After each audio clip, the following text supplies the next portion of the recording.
The role of staff. Staff working with our youngest children have a vital and rewarding role in promoting the rights of the child, relationships, responsive care and respect. Understanding these 4 key principles enables us to be more effective in supporting children as they learn about themselves, the significant people in their lives and the world in which they live. The role of staff involves effective leadership. Effective leaders encourage leadership at all levels, where all staff and children, where appropriate, are empowered and able to take lead roles within and beyond the setting. Establishing a clear vision, identifying shared aims and capitalising on individual strengths, talents and personal abilities will impact positively on the young children, staff and parents. I encourage the practitioners here to take lead in various initiatives. They often come up with ideas that I would never have dreamt of. They've even gone ahead and sourced funding and resources. They lead change. We really need the team to take ownership, and I encourage that by allowing them to lead projects, funding their projects and letting them experiment and roll with it. Some of the children come naturally with leadership qualities, but through our day-to-day work and the relationships that we have in the nursery and the activities that we organise for them, we encourage them all to take the lead. We encourage them all to become confident, and we also encourage them all to respect each other enough to listen to each other and act upon each other's ideas. Continuing professional development. It is valuable and necessary for ongoing reflection where staff consider what they are doing in day-to-day practice, why they are doing it, and ensure that it is evidence-informed. As a manager, the key part of that for me is about investing in your staff. I think staff need to come from an informed basis. I think they need to have true understanding of legislation, policy, the frameworks, how they deliver that. I think we respect each other. It's about trust as well. It's about nurturing each other as individuals, as a team, as a group. I think if your staff are confident, I think that is very much echoed within a playroom. You see it every day, even the bus driver or the bus escort or Mary in the laundry. I mean, the children, it's about all the staff knowing they have a key role. High quality and relevant continuing professional development takes many forms, such as discussion forums, visiting other early years settings, keeping up to date with relevant research, and attending online, virtual or other professional development sessions. It may involve staff undertaking a course of study, in-house or at college or university.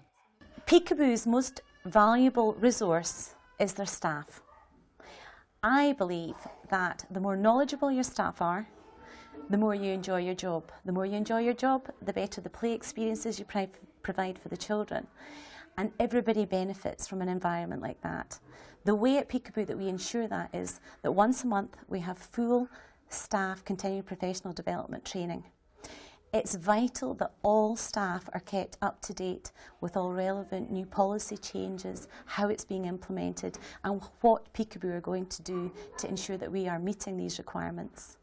Although staff have to stay behind in the evening, they appreciate the additional information that they get and about how that's going to impact upon their practice. The reason that the staff stay here such a long time is because we invest in the staff and we invest in the staff in terms of training, in terms of continuing professional development.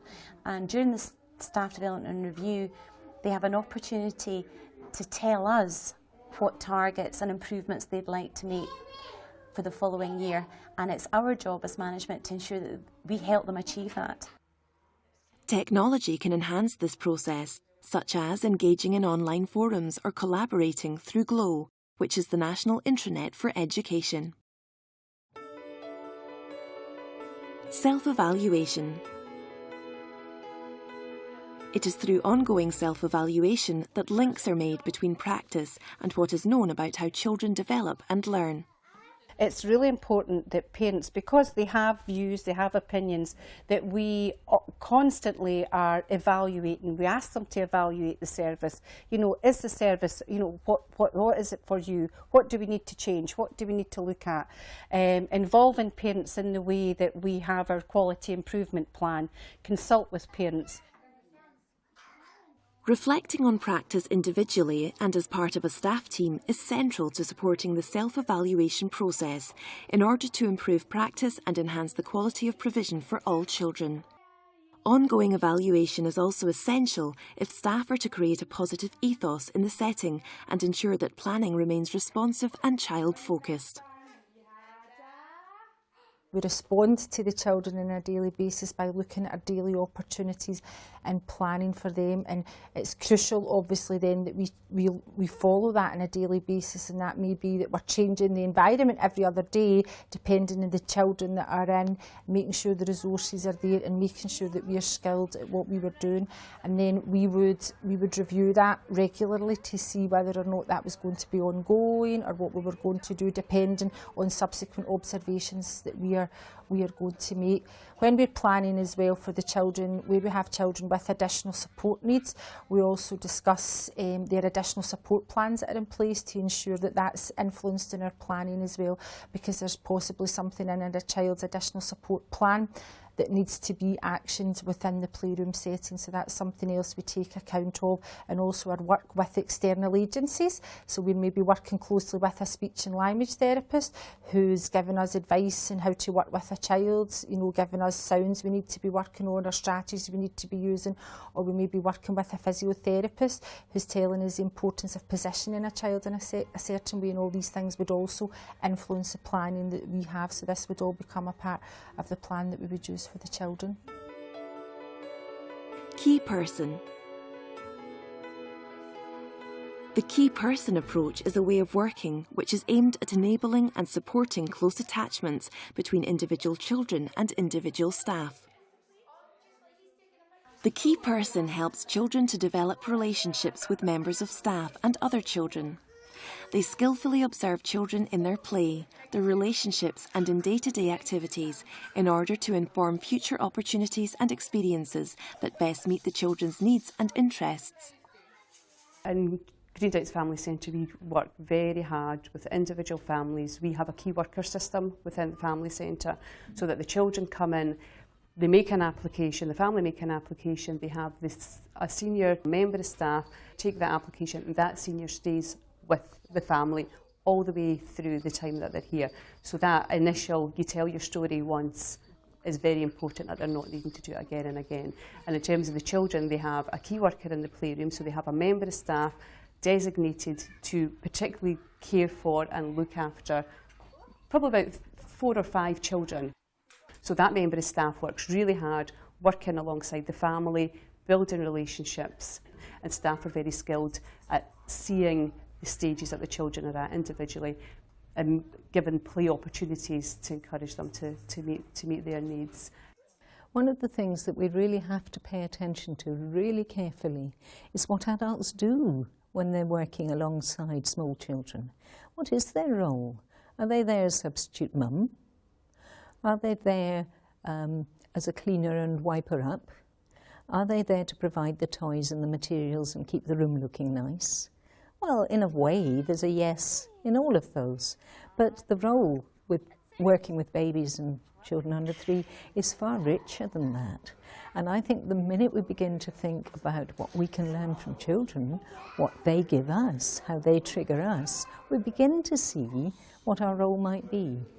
The first thing for me is in the quality of the relationship, and in that, I think our interaction, our verbal interaction, our interaction in movement with children, in the way we open up the sensory world to them, those things are really, really important. Communication. When supporting young children through change, staff need to communicate regularly, meaningfully, effectively and appropriately with all adults who are involved with the child. Effective communication also involves staff acting as positive role models for children and parents.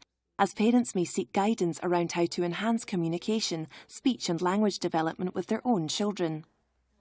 At Rainbow, for working with parents and families, we encourage them to come in from day one and spend as much time as they can with the nursery, getting to know the staff, getting to know the areas and the routines, and also to help us develop a relationship of trust with that family, which assists the child in settling into nursery.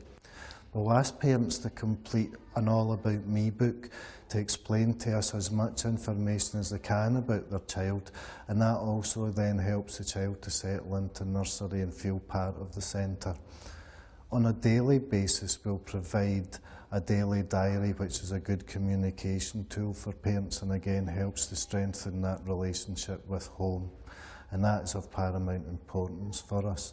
I feel that if you've had 2 or 3 children in a family through the nursery and been part of the family's life here, then you've shared an awful lot of your excitements and your challenges with us, and you've been a real privilege to be allowed to be part of that family's life for a while. What we need to install for children to see is how important that is, which then gives the child the feeling of security and trust when they're here. As both working parents, there's an understanding that the majority of his waking hours through the week are spent here and not with us. So we're really looking for the nursery to lead in terms of the development. So I feel that I'm looking for the nursery to give me ideas and suggestions on what we can do.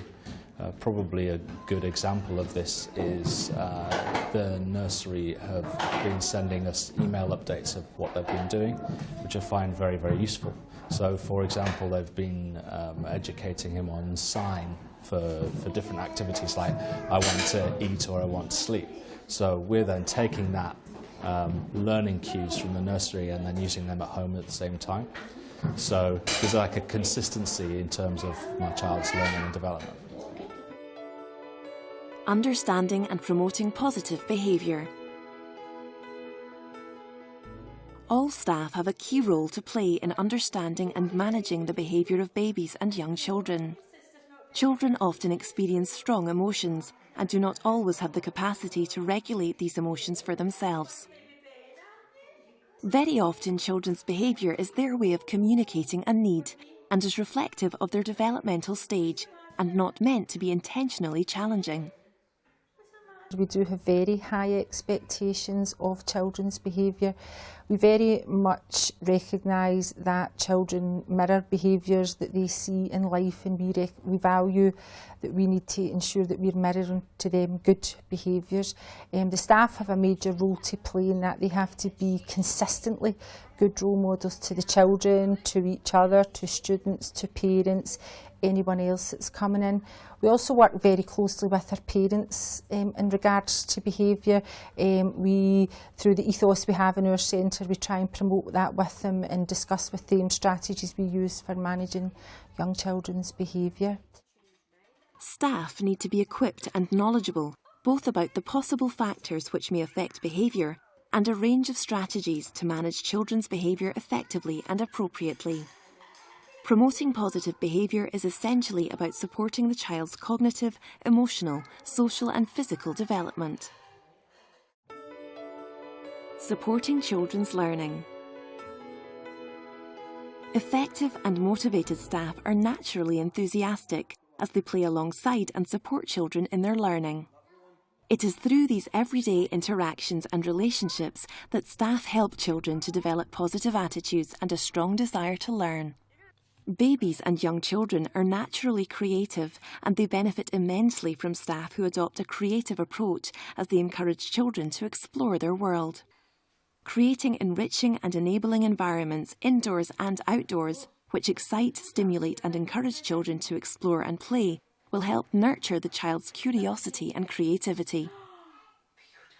If you're wondering what kind of companion a practitioner should be, I think the ideal companion of any kind, and it can be a practitioner or not, is a familiar person who really treats the baby with playful respect. That means playful, willing to have fun, looking for a chance to have fun, but not showing off too much, because the baby is quite sensitive to being, downsstaged or upstaged, whatever it may. they're very sensitive to someone going beyond what they can keep up with. And so they know when you're showing off too much. But the thing is that you have to be respectful, available, and humorous, fun and gentle, and all of the things that a good friend. Reflect on why regular engagement with continuing professional development activity is an essential aspect of the role of staff working in early years settings. As a team, what are our CPD priorities? How do we know? What will we do next? As an individual, what are my CPD priorities? How do I know? What will I do next?